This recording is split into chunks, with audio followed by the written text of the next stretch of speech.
Today, we're going to learn how to deploy a deep learning API to the cloud using Docker and Microsoft Azure. First, we're going to build a Docker image that contains our application and all of its dependencies. Then we'll set up an Azure account and push our Docker image to Azure. Then we'll run our Docker container on Azure using the Docker command line tool. By the end, we'll have a fully working web server that can do translations live on Azure. All right, let's dive in and get started.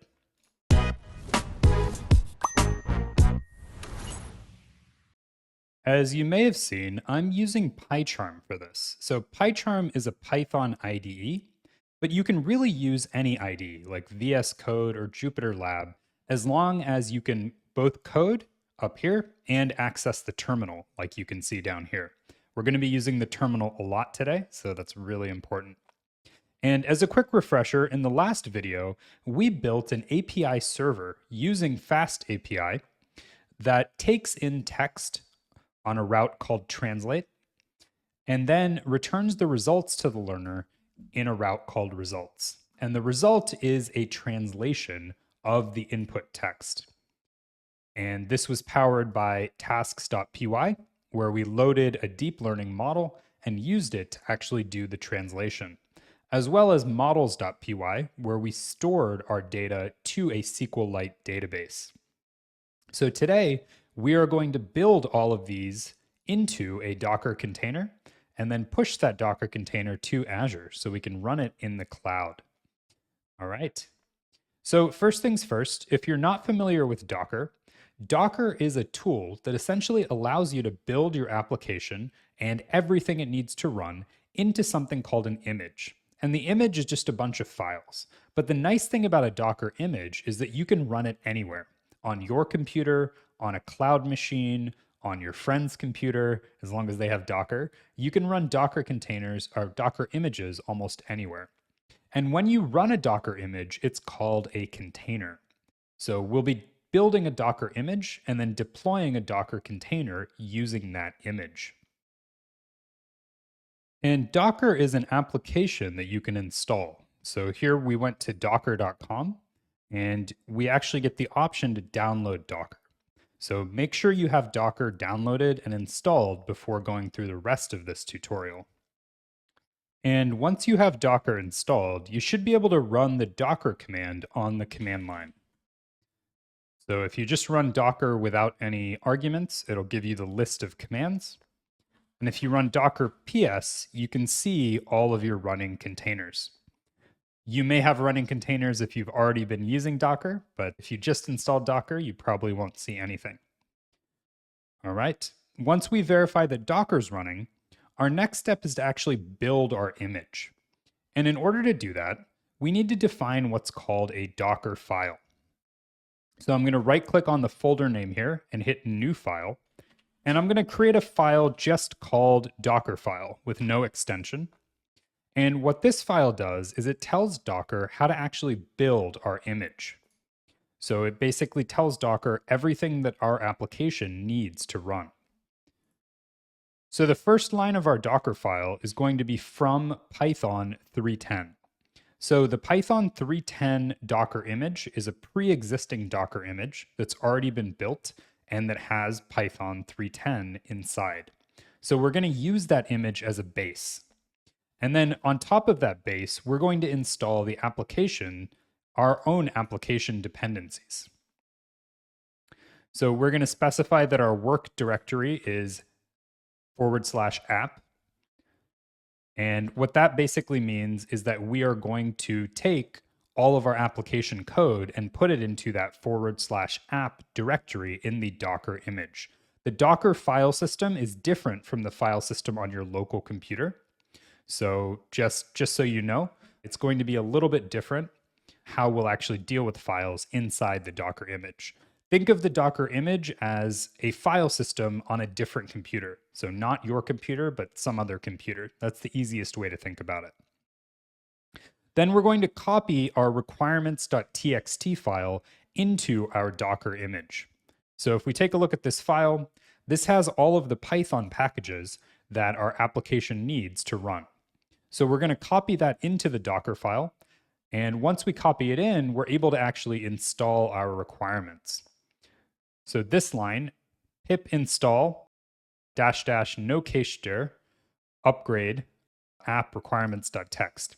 So this is going to install all of our Python requirements for our application. This basically means don't cache any of the dependencies, because normally by default, pip will actually cache dependencies, but that will increase the size of our Docker image unnecessarily. So we're going to omit it. Then we're going to copy all of our files from our current directory into the app directory. So this copies our main.py, tasks.py, etc. files. And then finally, we are going to basically add a command that Docker will run once the container is running using this image. Docker will by default start this command. And this is the command to run our web server. So we used this in the last video. This will basically run our API server so users can access it. All right, so it's a pretty short Docker file, but all we're doing is we're building the dependencies for the app by building the requirements file, and we're telling Docker which command to run when we actually run the container. There's one more thing we need to do to build our Docker container. We need a Docker ignore file. So by default, like in our Docker file here, Docker will copy everything in the current directory into the Docker image. But we don't actually want some of these files. So translations.db is our SQLite database file, but it already has some entries because we've been testing the web server locally. So we're going to basically tell Docker to ignore this file so we don't copy our local test database into our Docker image and use it in production. So we're going to ignore translations.db. We'll also ignore PyCache. So this is a common folder that Python can create sometimes to cache some of your dependencies. We'll also ignore the PyC files, which are compiled Python files. So these are the files we're going to Docker ignore. And then we can just save.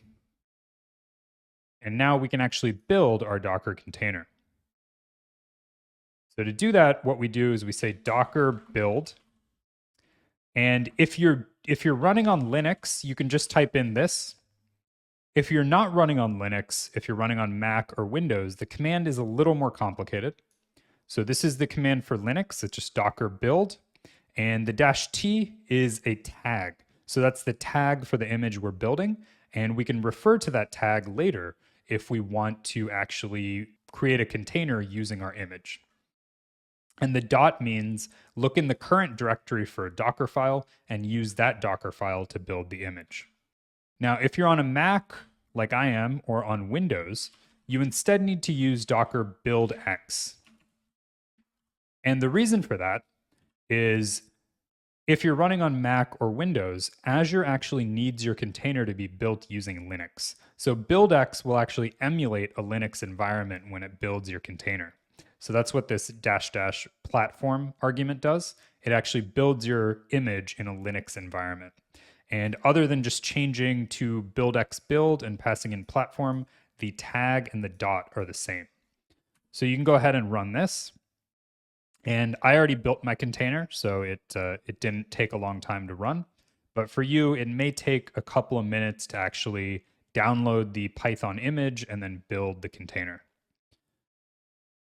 All right. So once we have the container built, we can actually run the container locally. This is just to test it. Eventually, our goal is actually to run the container in the cloud. But we're using Docker run to run the container. -d means run it in daemon mode, so keep the container running in the background, even if you close your terminal. The name is just the name of the running container, and we can use the name to stop the container, look at the logs, do a lot of other things. -p tells us to bind a port on our computer to a port in the Docker container. So if we go to our Dockerfile, you can see here that we're telling our web server to run at port 80. That's port 80 inside our Docker container.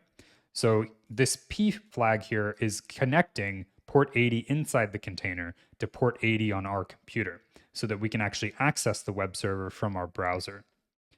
And then this is just the name we're giving to the container. You can pick any name you want. I just picked DL API because it's easy. I think it should actually be DL API with no underscore. All right. And once you run the container, you should be able to use Docker PS. So actually, this command is what actually ran the container. This warning isn't a fatal warning. It still ran. And then this command just didn't work. I tried to change the name of the container just to see if that would make the warning go away. But that is the incorrect container name. So just ignore this right here. So we're using Docker PS, and this shows us that we have a container running. We have a container ID. This is the image the container was based on. We can see the command that's running inside the container. And most importantly, we can see that our local machine, port 80, is connected to the container port 80. So if we pop over to our browser, we can type 127.0.0.1:80. And port 80 is just the default port, so it'll go away if you type it in. And we can actually see our running web server. And just like in the last video, if we add /docs, we can see the documentation for our API site. So we can see all of the routes and we can see how to access them. And if we want to even try it out, we can type in some text like hello world. We can type in the language our text is in and the language we want to translate it into. And we can hit execute. And we'll get a task ID back. Our task ID is 1 because our database was empty. And then if we put the task ID in our results endpoint, we can see the result of our translation. So we translated hello world into bonjour monde. So everything's working great in our Docker container. All right, let's hop back over to PyCharm. And what I'm going to do is just stop the container from running locally, and then I'm just going to remove it. So containers, if they're running, will take up system resources. So it's a good idea just to stop containers that you're not using. All right, now we can do the fun part, actually deploy this to the cloud. In order to do that, you'll need an Azure account. So I already have an Azure account, so I can just hit sign in, and it would take me to the portal. And you can see the Azure portal. So the important things for us are you need an Azure subscription. So if you don't see a subscription under subscriptions, make sure you create one. You can sign up for a free tier subscription, and the link is actually in the documentation in the description.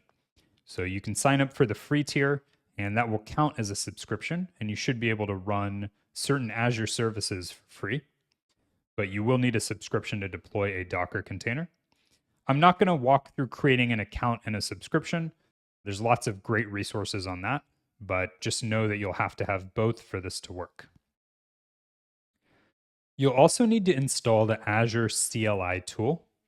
So if you go to this link up here, you'll be able to install it. And there's a bunch of different ways you can install it. I'm on Mac, so I followed the Mac install instructions, but you can definitely follow some of these other instructions depending on your computer. So you'll need the Azure CLI. And once you have the Azure CLI, we can actually start deploying this container. All right, so the first thing we're going to do is we're going to give a name to our resource group.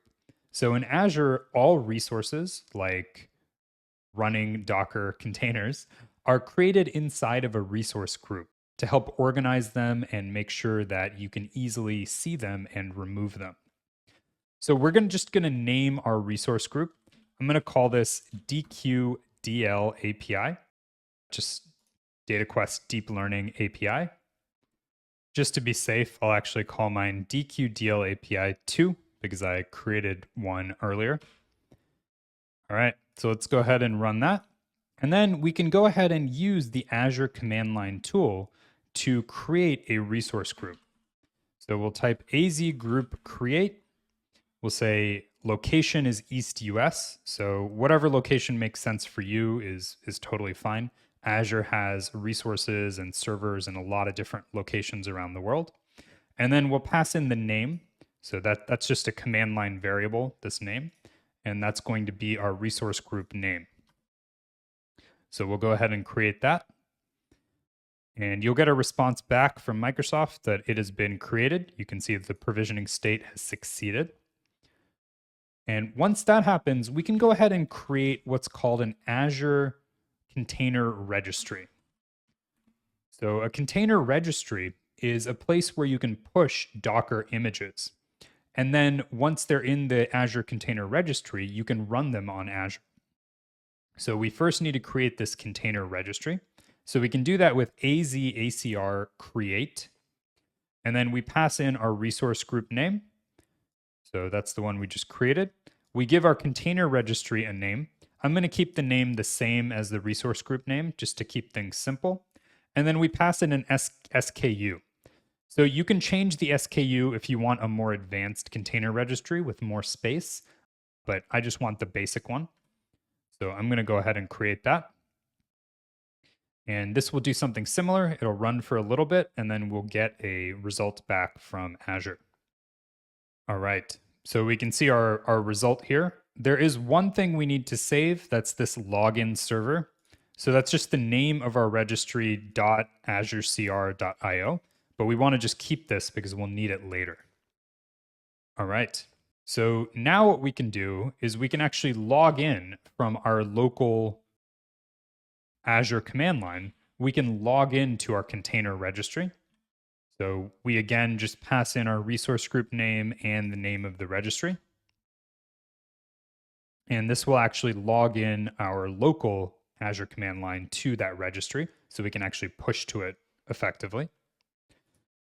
Then what we can do is actually use our Docker command line to push to that registry.